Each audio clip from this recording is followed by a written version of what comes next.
Dr. Paulette Ford. I'm a scientist with the Forest Service. When I was a kid, I loved to travel and go to the zoo, ride my bike, read encyclopedias, and play outside. And I still do that today. My favorite animals are the Tasmanian devil, the capybara, and the giant cane toad.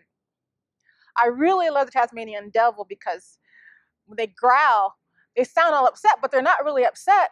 That's just how they communicate. And their ears turn bright red when they get excited.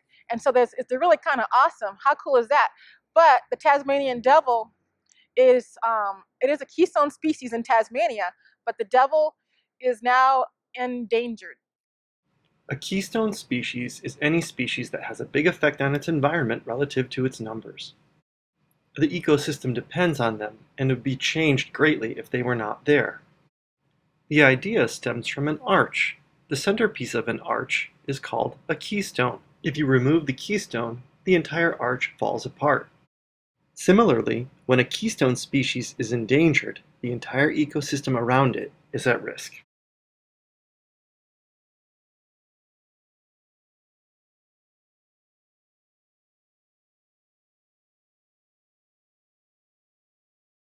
As a scientist, my major job is to create new knowledge. And so I'm always looking for something new. And I just keep packing in all the information that I already have. You know, you're supposed to be open-minded. As a scientist, you're open-minded and you're observant. And you look for patterns. And so that's sort of, and part of that is like, you can't do that without being curious. You have to soak in the information.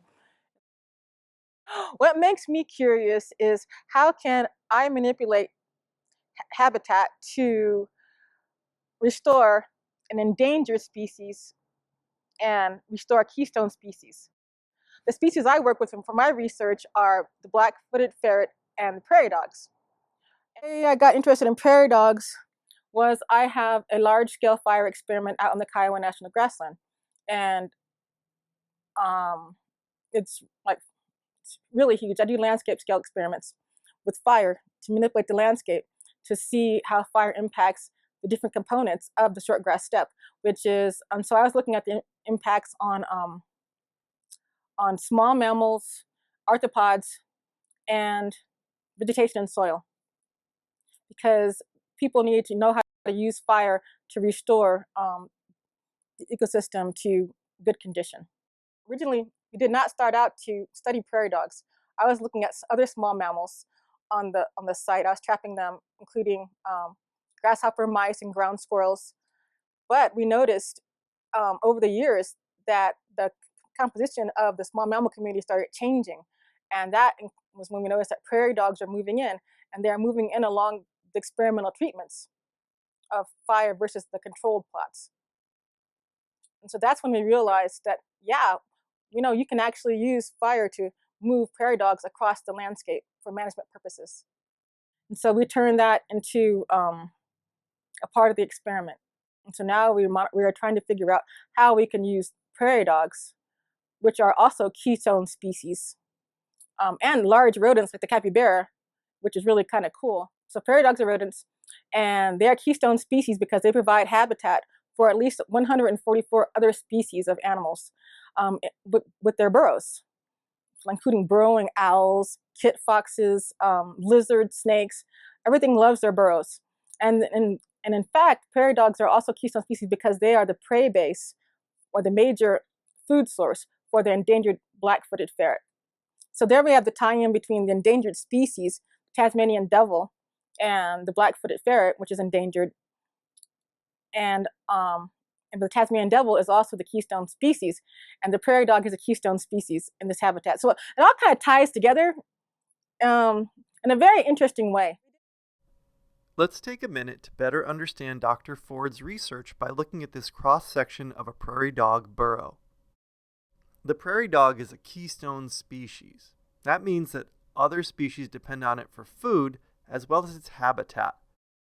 If we look more closely at the far right of this photo, we can see a coyote in the distance watching the prairie dogs, waiting perhaps to eat them. Looking underground, we can see how to the left there are insects who have made a home above the prairie dogs, and to the right, a rattlesnake. This is why restoring a keystone species like the prairie dog is so important. Many other species rely on them for their own health and well-being.